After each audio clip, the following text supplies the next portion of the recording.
Welcome back to the shadows, my friends.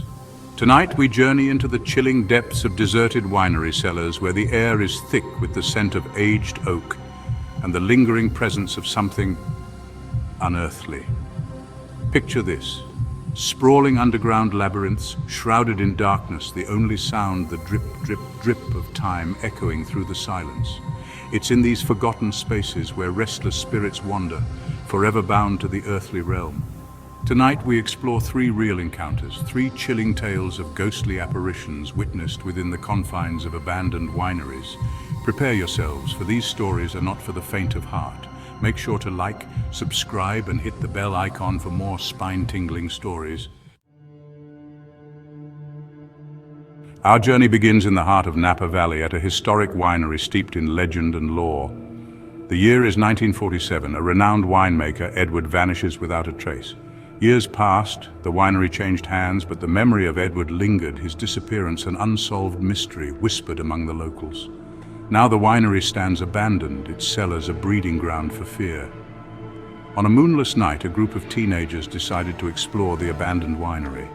They'd heard the stories but dismissed them as old wives' tales. As they crept through the overgrown vineyard, a sense of unease settled upon them. The air grew heavy, oppressive, and a low, mournful groan seemed to emanate from the earth itself. They found the entrance to the cellars hidden behind a curtain of overgrown ivy. The rusted iron gate creaked open with a sound like a death rattle, sending chills down their spines. As they descended into the darkness, armed only with a flickering flashlight, the temperature plummeted. The air grew thick and heavy, making it hard to breathe. The teenagers exchanged nervous glances, their bravado fading with each step. Then they saw him. At the far end of the cellar, a shadowy figure materialized from the darkness. It was tall and gaunt, with long, bony fingers that scraped against the floor as it moved. Its face was obscured by shadows, but they could make out the faint glow of two malevolent eyes fixed upon them. Terror rooted them to the spot. One of the teenagers, Jake, gasped and pointed a trembling finger at the apparition. The figure lunged, its shadowy form reaching towards them with unnatural speed. The teenagers screamed and turned to flee. They didn't stop running until they reached the safety of the road, their lungs burning and their hearts pounding in their chests. Our second tale takes us to the rolling hills of Tuscany, Italy, to a long-abandoned vineyard swallowed by the surrounding forest. The locals whisper of a tragedy, a family torn apart by greed and betrayal, their souls forever entwined with the land. It was here that a group of friends, fueled by a thirst for adventure and a bottle of grappa, decided to spend a night exploring the ruins of the old winery. The friends, Marco, Giulia, Francesco, and Sofia, arrived at the vineyard as the sun began to dip below the horizon. The air was thick with the smell of damp earth and decaying leaves, and a palpable sense of unease hung over the place. Undeterred, the friends unloaded their backpacks and made their way towards the crumbling stone structure. The winery stood like a skeletal giant, its windows dark and empty, its roof partially collapsed. As they approached, a cold wind swept through the vineyard, rustling the leaves and sending a shiver down their spines. "Do you ever feel like we're being watched?" Giulia whispered. "Don't be silly," Marco replied, trying to sound brave. Ignoring their growing unease, the friends stepped inside the winery. The air inside was heavy and stale, thick with the smell of dust and decay. Cobwebs hung from every corner, and the floor was littered with broken bottles and debris. "This place is creepy," Francesco said. "Let's stick together," Sofia suggested, her voice trembling slightly. As they ventured deeper into the winery, they noticed the air growing colder and faint whispers coming from the shadows. They pressed on, their curiosity outweighing their fear. They came to a large room that was once the main fermentation hall. In the center of the room stood a massive oak barrel, its staves cracked and leaking.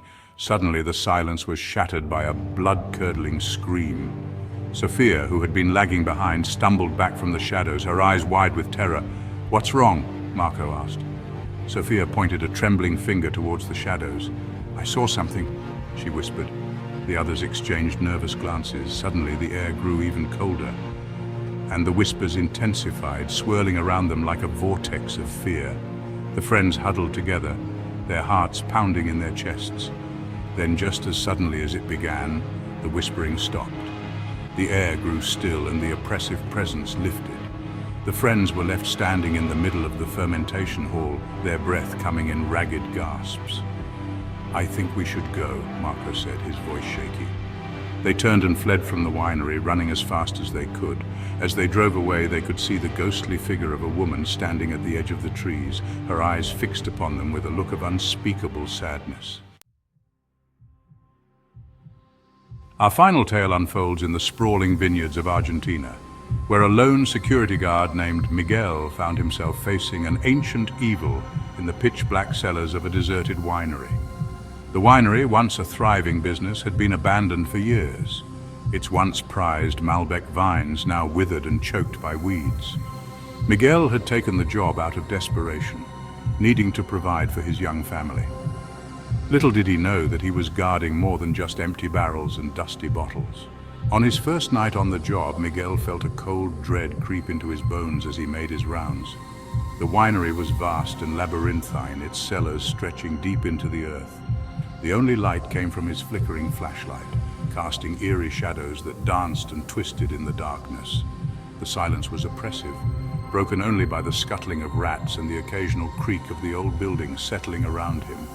Miguel tried to shake off the feeling of unease, telling himself it was just his imagination, but deep down he knew better. As he made his way down into the cellars, the air grew noticeably colder. The smell of damp earth and mildew was overpowering, and Miguel felt a prickling sensation on the back of his neck as if he was being watched. He shone his flashlight down the long, narrow passageway, its beam illuminating row upon row of dusty wine bottles. Suddenly, Miguel heard a noise. It was a soft, shuffling sound coming from the far end of the cellar. He froze, his heart pounding in his chest. "Probably just a rat," he muttered to himself, trying to convince himself that there was a logical explanation. He continued his rounds, but the feeling of unease intensified with every step he took. The air grew thick and heavy, making it difficult to breathe. As he rounded a corner, his flashlight beam fell upon something that made his blood run cold. Standing at the end of the passageway was a figure shrouded in shadow. It was tall and gaunt, with long, bony fingers that scraped against the stone floor as it moved. Miguel's heart leaped into his throat. He fumbled for his radio, his fingers trembling so badly that he could barely press the transmit button. "Base, this is Miguel," he whispered, his voice hoarse with terror. There was no response. Static crackled over the radio waves, mocking his fear. Miguel's heart sank. He was alone. He watched in horror as the figure began to move towards him, its movement slow and deliberate, as if it was savoring his terror. Miguel screamed and stumbled backward, his flashlight flying from his grasp and clattering to the floor. He was plunged into darkness, the only light coming from the faint glow of the moon filtering in through a small barred window high above. He could hear the figure moving towards him, its ragged breathing echoing in the darkness. Miguel never returned to the winery. He quit his job the next day, vowing never to set foot in that cursed place again. Thank you for braving the darkness with us tonight. We've journeyed through the chilling tales of ghostly apparitions in deserted winery cellars, each story a chilling reminder that some places are best left undisturbed. If you enjoyed these eerie encounters, don't forget to give this video a thumbs up, share it with your fellow horror enthusiasts, and subscribe to our channel for more spine-chilling stories from the shadows. Until next time, sleep tight and remember, beware the shadows, you never know what lurks within.